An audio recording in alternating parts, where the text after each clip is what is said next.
And because of that, I felt it was necessary to revisit the doctrines of both nuclear nations. This is called Don't Give Jasmine Flowers to a Monkey, Pakistan's Nuclear War Loose Talk, and India's No First Use Policy in Comparison. We're going to skip the pleasantries and go right down to it. India has formulated its nuclear doctrine since early 2003. Its core principles are no first use policy, credible minimum deterrence, and cold start doctrine. The no first use policy of India's nuclear doctrine. Simply put, it is a promise not to start a nuclear war by not being the first country to use atomic weapons. India would only use atomic weapons in response to a nuclear attack on its territory or armed forces. It has also pledged not to use nuclear weapons against non-nuclear weapon states.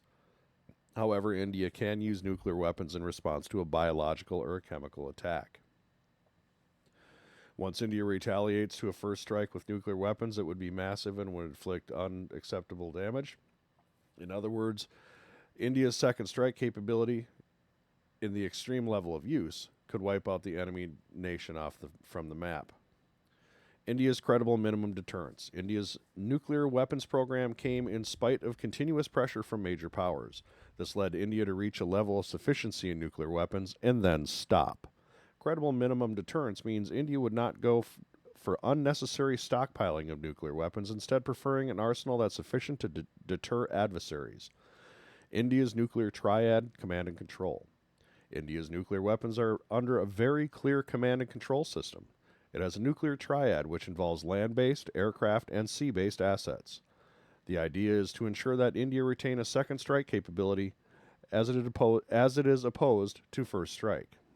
The command and control structure is led completely by India's civilian political leadership. On top of its nuclear command authority, the NCA is chaired by the Indian Prime Minister. The operational control of India's nuclear assets is with the Strategic Nuclear Command, set up in 2003.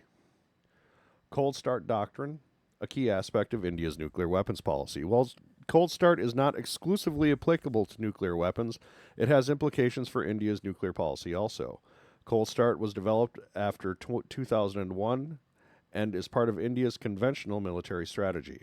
It refers to a rapid, limited offensive into Pakistan in response to acts by the enemy state without going into full-out war. India's surgical strikes in response to Pakistan-backed terror attacks fall within this category. The key aspects of a cold start are quick mobilization of forces aimed at seizing territory before escalating into nuclear war and achieving goals before international interventions. You could say right now what we're seeing is the conventional kinetic implementation of the cold start doctrine. India is striking certain targets and is making certain moves.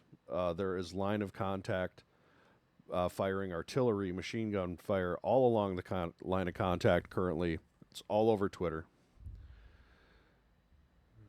So let's go to Pakistan's nuclear doctrine. This is very telling.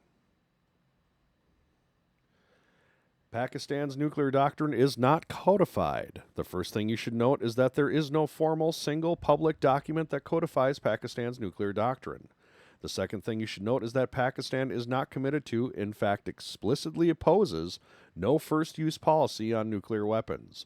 This is what gives politicians the freedom to talk loose. One minister recently said that Pakistan's nuclear weapons are not for decoration, but for use against India. And it puts that quote right there. Whatever you can be gathered about Pakistan's nuclear weapon stance is from public statements, military press releases, and global think tank analysts. Pakistan also stresses on credible minimum deterrence inside India. Pakistan's nuclear arsenals, who has more, and what would happen if New Delhi, Islamabad unleashed their nukes. Pakistan's first tactical nuclear weapons, such as Nassar missile, were developed with the explicit intention to counter India's cold start doctrine. First use policy of Pakistan's nuclear weapons. If one goes by the public statements made by Pakistani generals, the country reserves the right to use nuclear weapons in retaliation against a conventional war. The nuclear positioning of Pakistan aims to deter India's strength in conventional warfare and its obvious military superiority. As per claims and reports available with international observers, Pakistan has achieved credible minimum deterrence, meaning that it has enough arsenal to deter aggression. Full spectrum dominance. This has been something that Pakistan has been saying ever since the attacks in Kashmir happened a couple weeks ago in April. They have been saying full spectrum dominance, deterrence, full spectrum deterrence, over and over again. Like India, Pakistan has a nuclear triad involving land, air, and sea. It is reported to possess strategic, operational, and tactical nuclear weapons. Pakistan's nuclear weapons are capable of traveling beyond 3,000 kilometers. This means, at least in theory, it can strike all the way down to southern and eastern India. When Pakistan could use nuclear weapons, 4 triggers. Pakistan has refined its triggers of nuclear thresholds while keeping an ambiguity about it when it could use atomic weapons. The 4 triggers are classified as spatial threshold, military threshold, economic threshold, and political threshold. Spatial threshold will be triggered in the case of Indian military penetration into Pakistani territory, such as the Indus Valley. Military threshold means destruction of Pakistan's armed forces' assets, especially its air force, or use of chemical or biological weapons on its territory. Economic threshold could be breached if actions are taken by the enemy state to strangle the Pakistani economy, for instance, a naval blockade. It's quite possible, theoretically, that Pakistan can intercept India's abeyance of the Indus Waters Treaty as breaching its economic threshold on the use of nuclear weapons. The 4th trigger, the political threshold, would be the attack on Pakistani's internal stability by the enemy state. Pakistan's nuclear command and control setup. Pakistan's nuclear command and control is very similar to India's. It is managed by a national command authority chaired by the country's prime minister. A strategic plans division oversees nuclear weapons policy, strategy, and operations. It has been reported that lower-level military officers have got delegated authority on use of tactical nuclear weapons. And this talks about its ambiguity is just a headache for the entire world, which it is.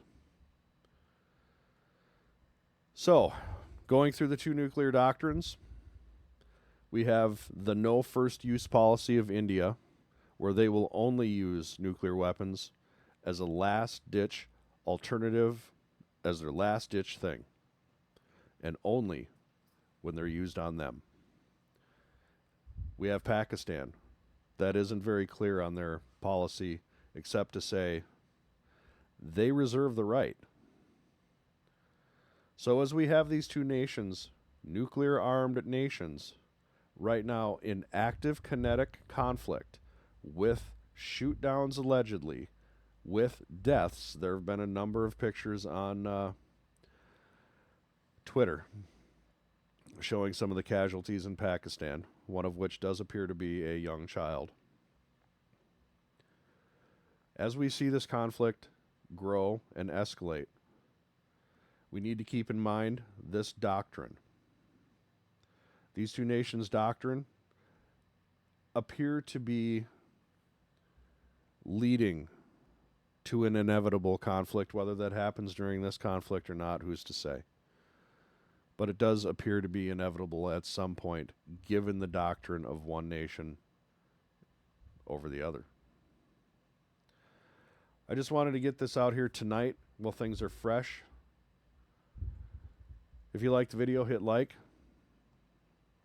Hope you'll subscribe. Let a friend know. 2 nuclear-armed powers are fighting each other. And we needed to know what their nuclear doctrines are. I hope this helped clarify. Thank you.